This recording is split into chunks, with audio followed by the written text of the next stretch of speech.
سيدنا محمد بن عبد الله وعلى آله وصحبه وموالاه أما بعد. قال تعالى في كتابه الكريم: أعوذ بالله من الشيطان الرجيم. إن عدة الشهور عند الله 12 شهرا في كتاب الله يوم خلق السماوات والأرض منها أربعة حرم ذلك الدين القيم فلا تظلموا فيهن أنفسكم وقاتلوا المشركين كافة كما يقاتلونكم كافة واعلموا أن الله مع المتقين. صدق الله العظيم. وقال رسول الله صلى الله عليه وسلم: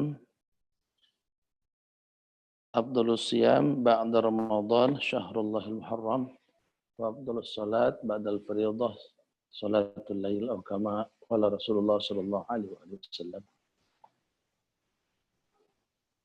Ikhwatal kiram al-musyahidin fi hadhil banamiz, para pemirsa ikhwah yang dimuliakan Allah Subhanahu wa taala. Alhamdulillah Allah pertemukan kembali di kesempatan siang hari ini pada acara ta'lim di Indosat Uridu. Masih dalam keadaan kita ta'lim secara online. Mudah-mudahan kita semuanya senantiasa dalam lindungan Allah Subhanahu wa taala. Demikian halnya segenap kaum muslimin dan bangsa Indonesia dan juga umat Islam dan umat manusia di dunia ini yang sampai saat ini kita masih memasuki dan mengalami hari-hari yang tidak biasanya. Ya, betul-betul keadaan-keadaan baru yang tidak pernah kita pikirkan sebelumnya. Tidak ada yang punya rencana untuk bertemu dengan keadaan ini.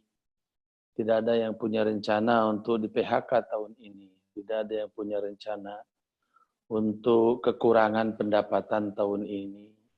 Bahkan kehilangan anggota keluarga tahun ini. Bahkan saya yakin pemerintah pun tidak berencana untuk defisit APBN-nya tahun ini. Oleh karena itu, apabila ini bukan rencana kita, ini pasti rencananya Allah. Kendati kadang rencana Allah itu ada kalanya dikaitkan dengan usaha makhluk, ada kalanya tanpa dikaitkan dengan usaha makhluk. Af'alnya Allah atau pekerjaannya Allah yang dikaitkan dengan usaha makhluk disebutnya mukhtar atau ikhtiyari. Yang tidak dikaitkan sama usaha makhluk disebutnya mudtar. Ada bahasa yang lain kalau kepastian, ketentuan, keputusan Allah tidak dikaitkan dengan usaha makhluk disebutnya mubrom. Kalau dikaitkan dengan usaha makhluk disebutnya mu'allaq. Saya ambil contoh sederhana sebagai frame bahasan kita di kesempatan siang hari ini. Kita punya ayam, umpamanya begitu. Adalah hak kita untuk mau menyembelih ayam itu kapan saja. Umpamanya ada seekor ayam yang kita incar berhubung ada tamu yang mau datang, kita mau ikram tamu itu, maka ayam itu kita sembelih. Ayam itu tidak sakit, ayam juga tidak galak, ayam itu juga tidak nakal buang telek di mana-mana. Ya, kita potong saja karena kita kedatangan tamu, kita mau muliakan tamu. Maka takdir yang dialami oleh ayam itu boleh dikata di luar rencananya si ayam. Artinya itu mubrom, itu namanya mudtar, tanpa ada usaha dari ayam itu. Ya, sang pemilik ayam memberikan atau melaksanakan otoritasnya untuk menyembelih ayam. Ada kondisi yang kedua, ya, ayam ini lagi keluar dari kandang, matuk-matuk sembarangan, sampai akhirnya ada karet yang dipatuk ke dia. Nah, karena matuk karet keselak. Nah, keselak ya kelepek-kelepek. Udah kelepek-kelepek begitu, daripada agak ke arah, kita ambil pisau, kita sambar lehernya. Ayam ini dipotong juga. Sama-sama dipotong dengan yang tadi. Cuma kalau yang tadi dipotong tanpa usaha daripada ayam itu, kalau yang kedua ini dipotong ada usaha dari ayam ini. Apa itu? Dia salah makan. Akibatnya keselak. Ujung-ujungnya takdirnya dipotong-dipotong juga. Jadi keselaknya bangsa ini saat ini, itu apakah atau apa yang terjadi pada bangsa ini hari, apakah termasuk kategori ayam dipotong tanpa keselak? atau masuk kategori dipotong karena keselak. Nah, monggo. Nah, kita semua bisa memberikan penilaian. Artinya, ini memang rencana Allah dan kita tidak punya rencana atas peristiwa ini. Tapi kerap kali ada rencana yang terjadi dan ketika sudah terjadi memang itu sudah ketentuan Allah. Tapi kerap kali terjadinya itu gara-gara kita salah makan, sembarangan makan. Akibatnya keselak dan ujung-ujungnya dipotong. Sebetulnya bisa saja kalau keselak itu tidak harus langsung dipotong, tapi kan daripada tidak manfaat, dipotong aja. Jadi jamaah yang dimuliakan Allah Subhanahu wa taala, begitulah ketentuan Allah atas kehidupan kita. Kita nggak pernah berencana untuk taklim online kayak begini ini. Kita tidak tatap muka secara langsung, tapi inilah ketentuan yang Allah Subhanahu wa taala telah lakukan kepada kita sekalian. Alhamdulillah juga pada bulan ini kita memasuki bulan Muharram. Kalau masyarakat Jawa biasanya agak sedikit mengistimewakan bulan ini dibandingkan bulan-bulan yang lain. Dan ini bukan terjadi begitu saja tanpa inspirasi daripada firman-firman Allah, sabda-sabda baginda Rasul. Karena sebagaimana ayat yang tadi saya bacakan, dan ayat ini berulang senantiasa kita baca, kita dengar. Di bulan-bulan Muharram tahun-tahun sebelumnya, dimuat oleh Allah dalam surat At-Taubah ayat 36. Inna iddatash syuhuri 'indallahi 12 syahran fi kitabillah yauma khalaqas samawati wal ard minha arba'atun hurum. Sesungguhnya bilangan bulan-bulan di sisi Allah itu 12 bulan. Ada dalam kitab Allah sejak Allah menciptakan langit dan bumi. 4 di antaranya adalah bulan yang mulia. Yang 4 itu yang 3 berturut-turut, Dzulqa'dah, Dzulhijjah, dan bulan ini, Muharram, dan yang satunya lagi terpisah, yakni Rajab, bulan Rajab. Jamaah yang dimuliakan Allah Subhanahu wa taala, kita juga sudah sama-sama mengetahui keistimewaan bulan ini. Sekurang-kurangnya dalam beberapa hari ke depan kita akan ada momen untuk melaksanakan Shaum Asyura di tanggal 10. Kalau tidak salah hitung itu hari Sabtu jatuhnya. Kemudian tanggal 9 di hari Jumatnya. Nah, hari Kamisnya itu kebetulan memasuki hari biasa kita puasa Senin Kamis. Bagi yang mau lazamah puasa atau mudawamah membiasakan puasa Senin Kamis. Maka jamaah yang dimuliakan Allah Subhanahu wa taala berkenaan dengan ini bulan-bulan istimewa untuk dipakai puasanya. Baginda Nabi bersabda, "Afdhalus shiyam ba'da Ramadan, Syahrullahil Muharram." Bulan yang lebih afdal untuk dipuasai setelah Ramadan adalah bulan Muharram. Kata Bunda Aisyah radhiyallahu taala anha, tidak ada bulan di mana Nabi hampir sebulan penuh puasa selain Ramadan kecuali bulan Muharram. Ya. Jadi bulan Muharram itu boleh dikata bulan tirakat. Ya, baginda Nabi itu suka tirakatan. Begitulah kalau pakai istilah bahasa kita itu di bulan Muharram. Jamaah yang dimuliakan Allah Subhanahu wa taala, terlebih pada tanggal-tanggal yang saya sebut tadi. Ya, yakni pada tanggal 10 Asyura dan kemudian Nabi pernah azam idza kana al-amul muqbil sumna yaum at-tasi', kalau bulan depan aku masih hidup, tahun depan aku masih hidup kata Nabi, aku akan tambahi puasanya dengan tanggal 9-nya. Nah, praktis kemudian disunahkan tanggal 9 dan 10. Berhubung tanggal 8-nya itu Kamis, sekalian kita bisa puasa Senin Kamis. Jadi kalau digandengin kan lumayan 3 hari berturut-turut, Kamis, Jumat, Sabtu. Kita tahu secara hukum fikih, kalau mengkhususkan puasa hari Jumat itu, ya itu tidak elok. Atau mengkhususkan hari Sabtu saja, itu juga tidak elok. Kecuali dipuasai sehari sebelumnya atau sehari sesudahnya. Tapi ini bulan karena berkaitan dengan Tasu'a dan Asyura, larangan itu dengan sendirinya gugur. Karena tanggal 9-nya memang jatuhnya Jumat, ya, dan kemudian tanggal 10-nya jatuhnya Sabtu. Uniknya di Asyura itu memang ada banyak peristiwa besar. Ya.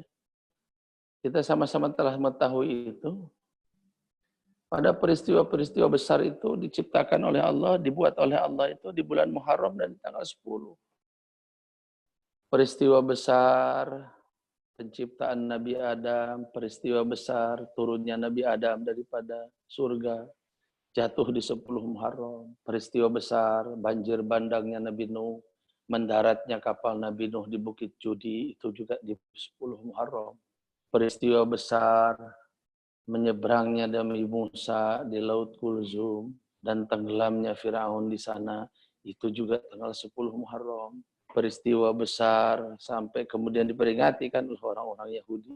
Dan banyak peristiwa-peristiwa besar yang lain.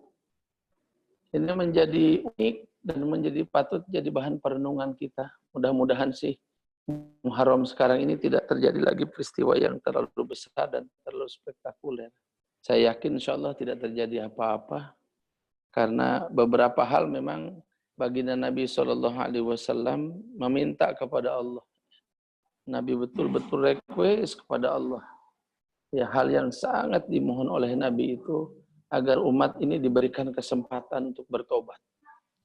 Ya, diberikan kesempatan untuk berbuat baik. Ya, hanya di umat ini saja malaikat-malaikat siang itu tidak langsung mencatat amalan buruk kita yang kita lakukan di siang hari. Ditunggu sampai malam. Ada kalanya amalan-amalan itu juga yang buruk yang kita lakukan di malam hari tidak langsung dicatat oleh malaikat malam. Tunggu, kata Allah. Barangkali mereka bertaubat di siang hari. Dan Nabi juga pernah mohon kepada Allah Subhanahu wa Ta'ala di sebuah tempat yang belakangan dimonumenkan masjid ijabah di Madinah Al-Munawwarah. Agar umatnya ini jangan dibiasakan oleh satu wabah penyakit sampai musnah semuanya. Atau oleh suatu bencana sampai musnah semuanya. Dan doa itu dikabul oleh Allah Subhanahu wa Ta'ala. Atas perkara ini jemaah yang dimuliakan Allah tidak terlalu dan tidak usah juga terlalu dikhawatirkan mengenai COVID ini ya. Bahwa COVID itu ada iya, bahwa COVID itu kemudian ada kecenderungan terlalu dibesar-besarkan. Nah, kalau ada orang yang curiga begitu juga cukup beralasan. Bahkan saya katakan belakangan ini faminhum may yu'minu bih wa minhum man la yu'minu bih, begitu kalau kita iktibas dari Al-Qur'an. Sebagian ada yang percaya COVID itu ada. Sebagian ada yang percaya sebetulnya itu tidak ada. Dan karena ini bukan termasuk rukun iman, ya percaya ada ya boleh, percaya nggak ada ya juga boleh. Gitu ya. Sebagian orang itu ada yang mengikuti arus yang mainstream, menghadapi COVID ini sesuai anjuran WHO, sesuai dengan anjuran pemerintah, ya, pakai masker, jaga jarak, sholat juga dijarang-jarangin, ya, dan senantiasa cuci tangan dan lain sebagainya. Tapi sebagiannya lagi kemudian ada yang kayak macam kisah Nabi Musa dengan Nabi Khidir.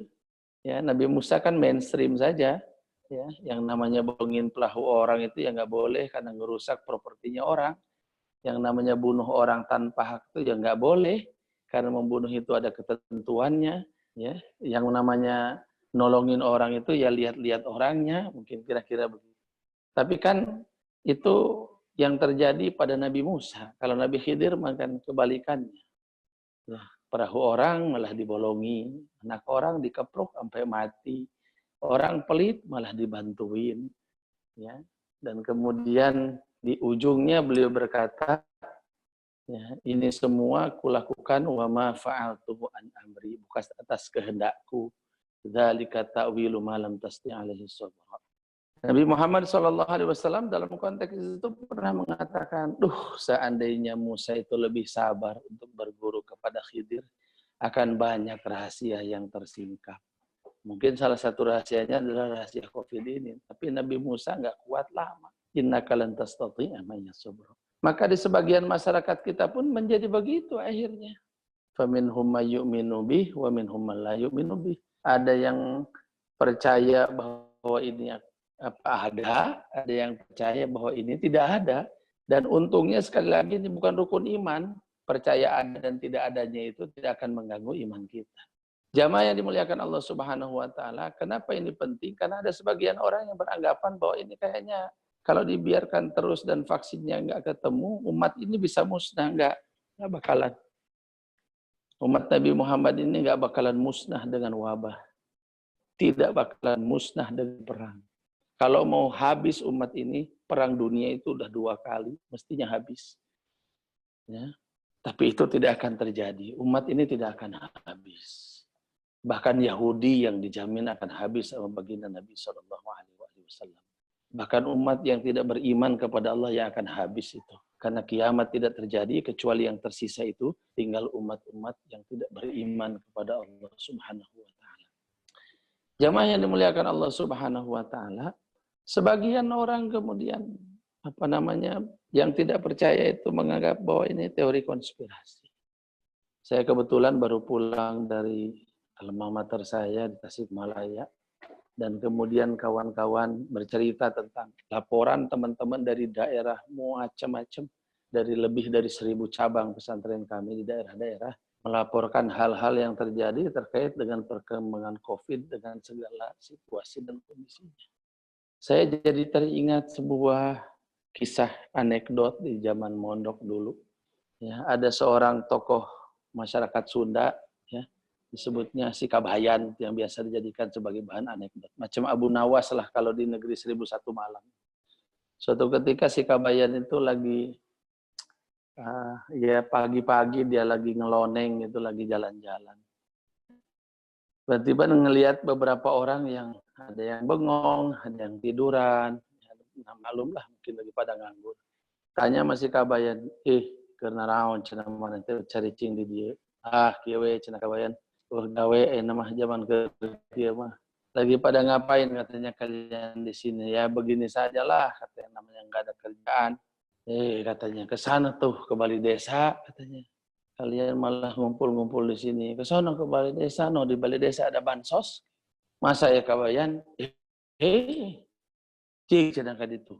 Udah ke sono katanya ke Balai Desa. Di Balai Desa ada bagi bansos tuh. Keburu telat mumpung masih pagi.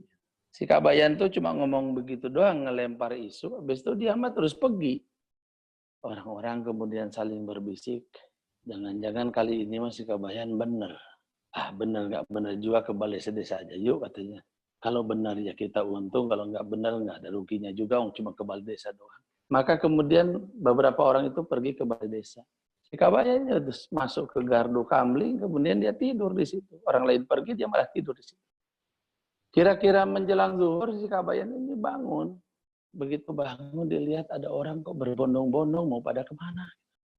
Maka jemaah yang dimuliakan Allah, si Kabayan nanya sambil ngucek-ngucek matanya, reka marana cenah mang meni baru buru-buru teuing rusuh.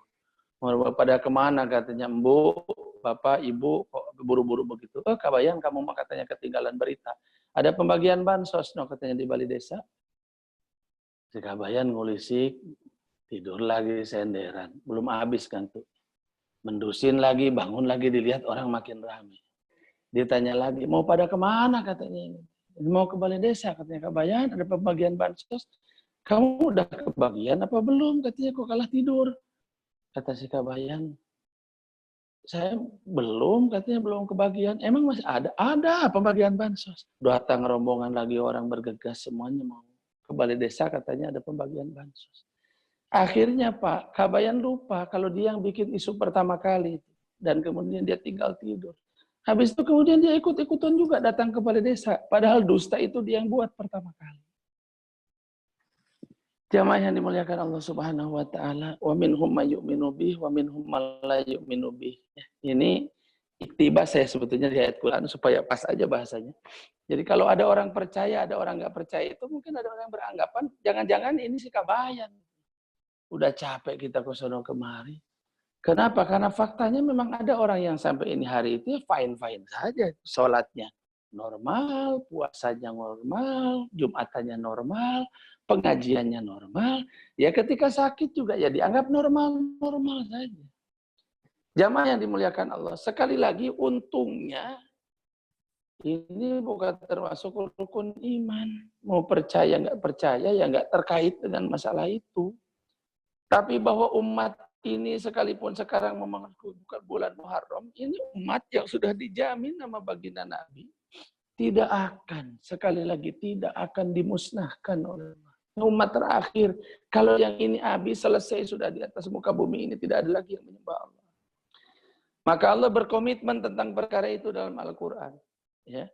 Jadi kita memperingati 10 Muharram itu betul-betul tirakatan, betul-betul memperingati, tapi bukan dengan kekhawatiran yang berlebih, takut terjadi kepada kita apa yang terjadi kepada Musa, terjadi kepada kita apa yang terjadi kepada Nuh dan kaumnya, terjadi kepada kita apa yang terjadi kepada Ibrahim dengan Namrudnya. Tidak, kita ini umat baginda Nabi. Kita bukan umat Nabi Nuh. Kita bukan, dalam pengertian bukan umat langsung. Kita bukan umat Nabi Ibrahim langsung. Kita bukan umat Nabi Musa langsung. Kita adalah umat baginda Al-Mustafa Sallallahu Alaihi Wasallam yang rukuk dan sujudnya siang dan malamnya selalu minta kepada Allah. Beri kesempatan umat ini untuk taubat, untuk jadi baik. Beri kesempatan mereka.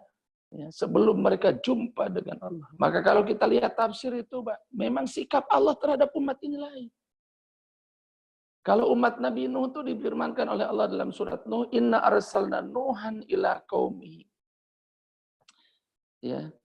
An anzir qaumaka min qabli ayyatiyahum adzabun alim. Aku telah utus Nuh, kami telah utus Nuh kata Allah kepada kaumnya. Perintah Allah adalah an anzir qaumak, beri peringatan kaummu min qabli ayyatiyahum adzabun alim, sebelum datang siksa yang pedih. Jadi diberikan peringatan sebelum datang siksa yang pedih. Kalau umat ini enggak. Wa ma arsalnaka illa rahmatan lil alamin. Wa ma kana Allahu liyu'adzibahum wa anta fihim. Allah tidak akan siksa mereka selama engkau masih berada di tengah-tengah mereka. Syekh Abdul Wahab Asy-Sya'rani bahkan pernah mengatakan dalam salah satu makalahnya, kalau di sebuah rumah ada orang yang namanya Muhammad, berhubung ada ayat wa ma kana Allahu liyu'adzibahum wa anta fihim, itu malaikat azab kalau menurunkan azab itu masih lapor lagi sama Allah, ya Rabb, di rumah itu ada namanya Muhammad. Untuk memastikan bahwa Muhammad itu, bahwa itu adalah hanya Muhammad saja, bukan Muhammad yang merupakan alasan untuk tidak diturunkan azab. Maka Allah li'adzibahum wa anta fihi. Makanya kita kalau di rumah itu sebaiknya harus ada yang namanya Muhammad. Punya anak laki-laki kasih nama Muhammad, punya cucu kasih nama Muhammad, punya sepupu kasih nama Muhammad, punya keponakan kasih nama Muhammad. Ya. Saya ada punya seorang teman. Dia bilang begini, Ustadz, kalau lagi ada masalah di sekitar Setu dan Bekasi, ya, masalah sama polisi, Ustadz sebut aja nama saya. Emang kenapa Pak? Insya Allah banyak yang kenal. Lewat itu. Saya tersenyum simpul mendengar itu. Masya Allah. Pak, kalau menyebut nama Bapak aja saya bisa lolos dari pemeriksaan polisi. Ya, kira-kira saya menyebut nama Muhammad nggak lolos dari pemeriksaan. Hah? Malaikat di akhiratnya akan mencegat saya ketika masuk surga. Pasti lolos, Pak. Kenapa? Karena nama Muhammad itu passwordnya surga. Jadi jamaah yang dimuliakan Allah Subhanahu wa taala, bahkan ketika di awal bulan kita mendengar pengumuman bahwa bangsa ini memasuki jurang resesi. Masya Allah. Ya, akan memasuki jurang resesi. Jamaah yang dimuliakan Allah Subhanahu wa taala, kita mau umat Nabi Muhammad ya, bukan berarti tidak harus waspada dengan pengumuman itu, tapi ya santai saja. Kalau kita pernah belangsak di zaman Belanda, katanya 350 tahun, ya fine aja. Dibelangsakin sama Jepang, baik-baik saja. Dibelangsakin kemudian oleh periode berikutnya, baik-baik saja. Kenapa? Karena kita ini umat Islam, orang apalagi suka demen ngaji. Jangan sampai kita yang suka ngaji itu punya mentalitas sama seperti orang yang nggak suka ngaji. Jangan sampai paniknya kita itu ngalah-ngalahin paniknya orang-orang yang tidak beriman kepada Allah. Lalu terus apa bedanya kita disunat sama yang nggak disunat? Apa bedanya kita yang percaya sama Allah sama yang nggak percaya sama Allah? Terus apa bedanya kita yang suka ngaji sama yang nggak suka ngaji? Ya, kalau sama-sama paniknya. Jamaah yang dimuliakan Allah Subhanahu wa taala. Kadang kepanikan itu ya tidak perlu ya. La takhafu wa la tahzanu. Wa la takhafu wa la tahzanu atau la takhafu wa la tahzan atau la tahinu wa la tahzanu. Wa antumul a'launa in kuntum mu'minin. Kenapa? Karena kita meyakini satu hal.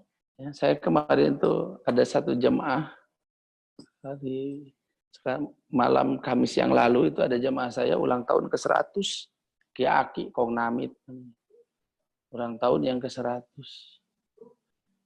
Nah, kalau umur Indonesia baru 75, berarti dia saat Indonesia dimerdekakan dulu umurnya udah 25 tahun. Saya nanya sama Kong Namit, Kong, ya, dulu sebelum Indonesia merdeka, Kong orang mana? Kong orang mana gitu. Dia bilang, ya, kan belum ada Indonesia waktu saya. Engkau dari dulu sampai sekarang orang Bekasi. Dari dulu sama sekarang kau orang Bekasi.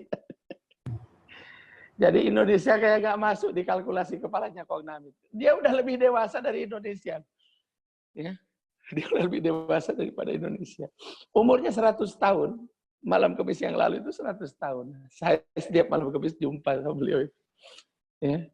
Jadi ketika Indonesia diproklamirkan sama Bung Karno, umur beliau itu sudah 25 tahun. Maka pertanyaan saya sederhana.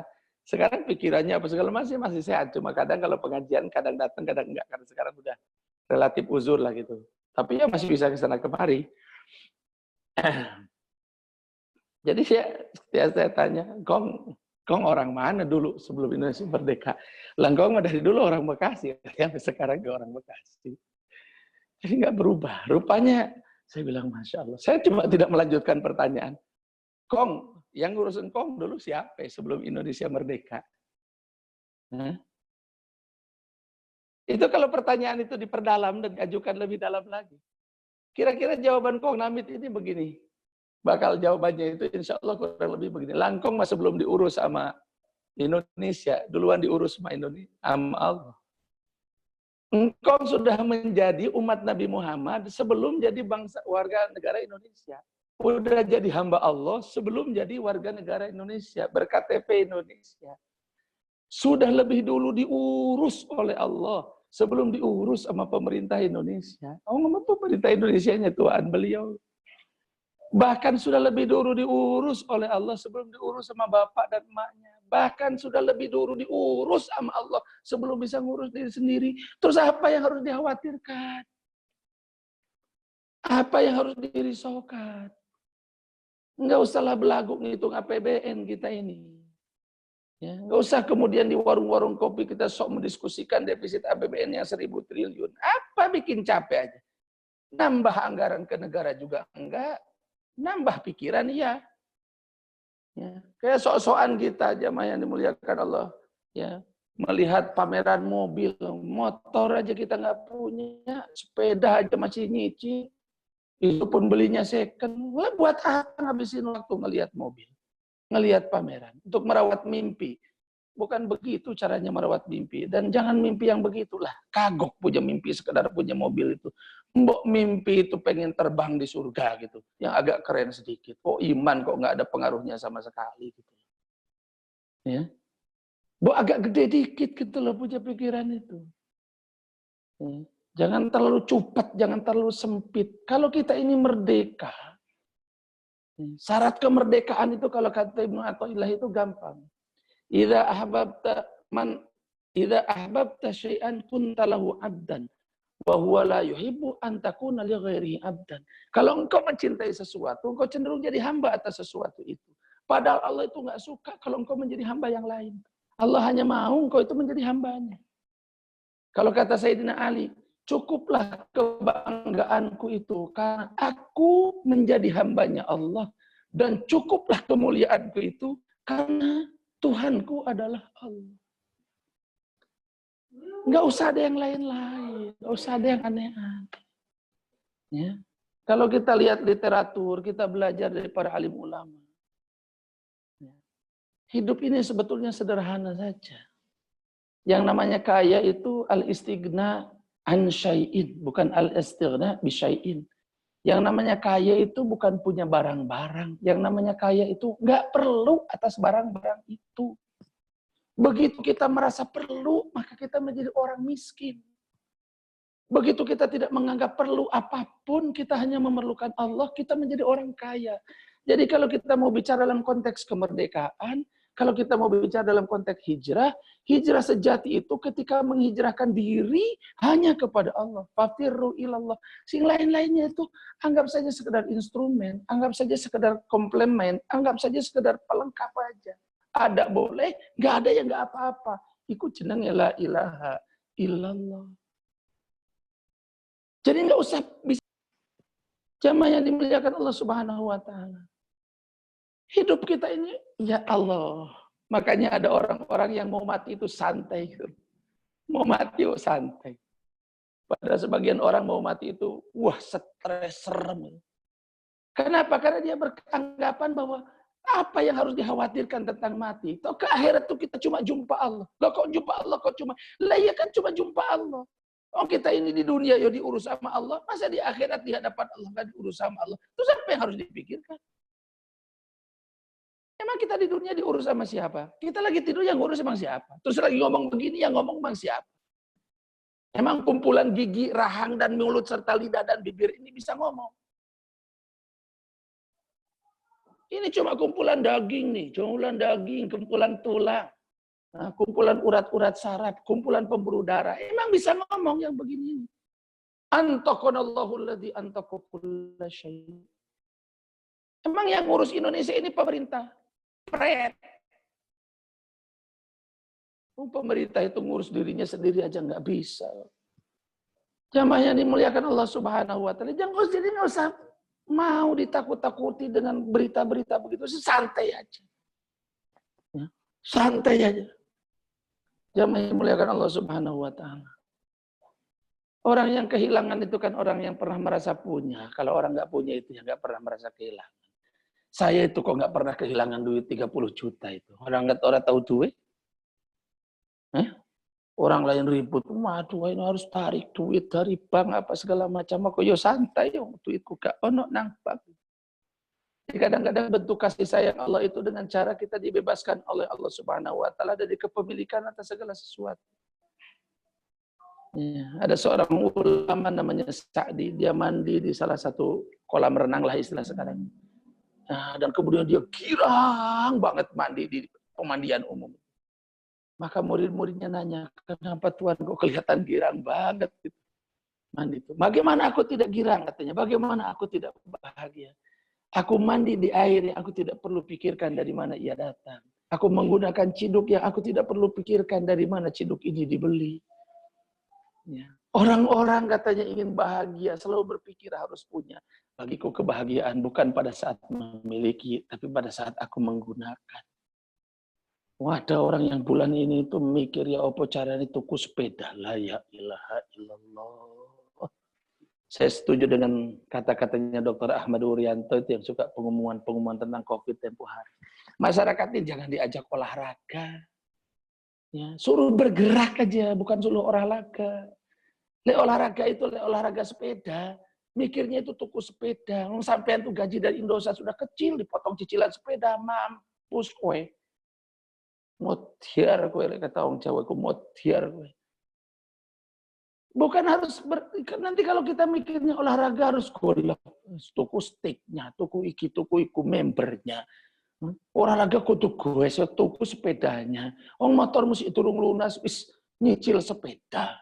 Ayo. TV belum lunas, terus mikirkan cicilan sepeda. Lah kon gegeran tiap hari mbek bojomu gara-gara itu. Bergerak. Kalau bergerak kan tidak harus punya sepeda. Kalau bergerak kan tidak harus punya bola. Kalau bergerak kan tidak harus punya seragam. Kalau olahraga, kudu nganggo jersey. Kalau olahraga, kudu tuku bola, kudu tuku raket, kudu tuku macam-macam. Wong tenis mejanya tok sing paling murah itu 1.800.000. Bergerak. Sama halnya seperti Monsewu, yang wajib itu nutup aurat. Siapa yang bilang harus pakai branded? Sopo sing ngandani sampean tuku baju itu mereknya kudu Adidas? Gak ada. Anak sampean tuh nggak tahu merek kok konsingan jari merek itu. Tuh kok ono sepatu merek Adidas, sendalnya merek Nike. Mesti ngajari urip ruwet yo. Gagak. Faba'atsallahu ghuraban yabhatsu fil ardi yuriyahu kaifa yuwari sawata. Saya ingat ketika saya sedang di Bangladesh itu, mahasiswa dikumpulkan, diberikan pengarahan. Salah satu poinnya itu adalah kalian jangan pernah berpikir bahwa ada perguruan favorit. Gak ada itu perguruan tinggi favorit, dosen favorit itu gak ada. Nih buktinya, manusia itu diajarkan pertama kali oleh Allah, dosennya itu burung gagak. Ngejedak di dada saya itu di hadapan mahasiswa-mahasiswa, mungkin hampir setengah mahasiswa di kota Dhaka, di ibu kota Bangladesh. Artinya Masya Allah, ternyata simpel ya. Bukankah Isaac Newton itu cuma gara-gara ngelihat buah apel? Artinya begitu sederhananya cara Allah mengajarkan. Jadi jamaah yang dimuliakan Allah, yuk jadi hamba Allah di bulan Muharram. Yuk merdeka di Agustus itu dalam pengertian, yuk kita melakukan tafakur ulang, kita melakukan refleksi atas apa-apa yang terjadi. Memperbaiki kualitas kehambaan kita hanya kepada Allah. Gak perlu sing liyane wis. Ya, gak perlu sing liyane wis. Kita hanya memerlukan Allah dan contohnya dari Rasulullah SAW. Implementasi terdekatnya, lihat kehidupannya para kiai, para ulama yang khusyuk, yang lempeng kepada Allah. Ya. Terakhir barangkali ya, belum saya kesana kemari, nanti boleh ada tanya jawab. Suatu ketika saya bertanya, ya, ada seorang ulama besar di Jawa Timur namanya ya, Habib Hasan Baharun, ya, di Raci. Ya. Beliau punya pondok gede namanya Darul Luwah wa Dakwah. Saya tanya murid-murid beliau, Bib, kalau Allah yarham al-maghfurlah Habib Hasan itu manakibnya apa? Saya bilang, kemuliaannya, keutamaannya itu apa? Kelebihannya itu apa? Itu muridnya jawab sederhana banget. Beliau itu merdeka, Ustaz. Loh, ya merdeka. Ya, merdeka karena apa? Maksudnya apa merdeka itu? Ya merdeka orang. Asli merdeka. Saya sampean pengen delok si merdeka ya kayak betul. Merdeka apa? Ya, beliau itu punya duit, nggak punya duit itu nggak rubah. Gitu aja. Punya duit ya gitu, nggak punya duit ya gitu. Beliau itu ya tangannya dicium orang, tangannya istilahnya dikepret orang, ya begitu aja. Ya. Beliau itu kalau ada yang jemput pakai Mercy, kalau ngontel itu, gitu aja sudah. Gak berubah sudah. Ikut sih merdeka ya kayak begitu itu. Gak kepengaruh gitu loh. Nah, kita ini kan, maaf kata nih ya, maaf saya sering mengumpamakan seperti ini. Kalau ada orang nih, ya tinggal, katakanlah dia tinggal itu di sebuah perumahan KPR biasa lah, perumahan Perumnas lah. Terus dia pindah umpamanya ke Pondok Indah. Itu kira-kira orang dari Perumnas pindah ke Pondok Indah, ya kira-kira syukuran nggak? Saya yakin tuh cerita kemana-mana itu. Baliho mungkin dipasang, terop dipasang. Kenapa? Karena dia mau pindah dari Perumnas, pindahnya ke Pondok Indah. Yang dalam tanda petik dianggap perumahan mewah. Tapi sekarang kita balik. Kalau orang dari Pondok Indah, karena satu dan lain hal, dia harus jadi orang Perumnas. Itu kira-kira dia cerita-cerita nggak sama tetangganya? Saya yakin dia akan diam-diaman tuh. Bila perlu pas waya orang tahajud, wayanya orang tidur, dia pindah. Tahu-tahu hilang aja. Lah kita ini beda perumahan, bisa beda suasana hati. Kan ajib tuh, merdeka dari mana begitu itu? Ya. Merdeka dari mana kita kalau begitu? Jamaah yang dimuliakan Allah Subhanahu wa taala. Masa lihat TV aja dongkol. Sampai ada orang itu TV itu dilempar. Aku lihat apa sih? Petinju kesayangannya kalah, klub kesayangannya kalah, TV-nya rusak. Ini orang ini, Masya Allah, tabaruk tekarim, kan kok hidupmu dipengaruhi oleh gambar-gambar itu? Gimana? Hidup kok dipengaruhi oleh gambar-gambar itu? Artinya jamaah yang dimuliakan Allah, pakai sorban begini ini jangan sampai kemudian sampai berpikiran bahwa aku itu soleh pakai kopiah begini loh. Lo Abu Jahal dulu ya pakaiannya kayak begini loh Pak, ya ke neraka juga. Ya ini dipakai ya sebagai sebuah tata sopan santun gitu saja. Oh pakai ini ya ceramah, nggak pakai ini ya ceramah, ya gundul ya ceramah, nganggo kopiah ya ceramah, itu apa bedanya? Jamaah yang dimuliakan Allah Subhanahu wa taala. Jangan pernah menyerahkan diri untuk menjadi hamba yang lain selain Allah. Dan jangan pernah khawatir karena kita ini diurus oleh Allah. Dan jangan pernah khawatir, kita ini umat Nabi Muhammad. COVID ini cuma di ujung kuku saja. Saya tidak akan berubah kalimat saya itu. Ya. Kalau kata teman saya di Cariu, Pak Haji Asep, lamun panggil aing jeung Covid di kadek wae. Kalau saya pakai bahasa yang agak lebih lempeng, bukan lebih lempeng, lebih pengajian sedikit. Kalau aku kelak kepetu tak ajak sholawatan bareng. Sallu ala Nabi. Allahumma sholli ala Muhammad wa ala ali Muhammad. Yuk kita menjadi hamba Allah. Yuk kita hijrah dari menjadi hamba selain Allah untuk hanya menjadi hamba Allah. Jangan biarkan ada yang mendikte hidup kita kecuali Allah saja dan Rasul saja. Tapi ini bukan berarti kemudian hidup kita itu kayak nggak ada aturannya. Enggak, bukan berarti begitu. Sudah kita jelaskan dari awal sampai akhir sejauh yang kita bisa. Selamat menikmati hidup jamaah Indosat Uridu. Ya, jangan sampai nggak ada bedanya ya antara yang disunat sama yang disunat, antara yang ngaji sama yang nggak ngaji. Yakinlah kita harus diurus oleh Allah. Ya, kita sudah jadi hamba Allah sebelum menjadi warga negara Indonesia dan jadi umat Nabi Muhammad sebelum menjadi rakyatnya Pak Joko Widodo. Terima kasih. Saya kembalikan kepada Kang Sawaldi. Alhamdulillah. Terima kasih Ustaz atas tausiahnya. Mungkin ada yang mau sharing dengan Ustaz, silakan para jamaah yang mungkin kangen-kangenan gitu. Ustaz ya. Iya. Kangen nongkrongnya gitu. saya itu masih ngenes ngelihat masjid kita itu, ya Allah, kapan bisa itikaf lagi, kapan bisa sujud ruku di situ lah. Ya, sama semua pada kangen Ustaz. Iya, tapi kita nikmati sajalah. Toh enggak tiap tahun kita begini ya. Mudah-mudahan cepat berlalu. Sekarang jamaah yang ingin sharing atau ingin bertanya mungkin bisa langsung lewat chat ataupun melalui audio yang tinggal diaktifkan saja.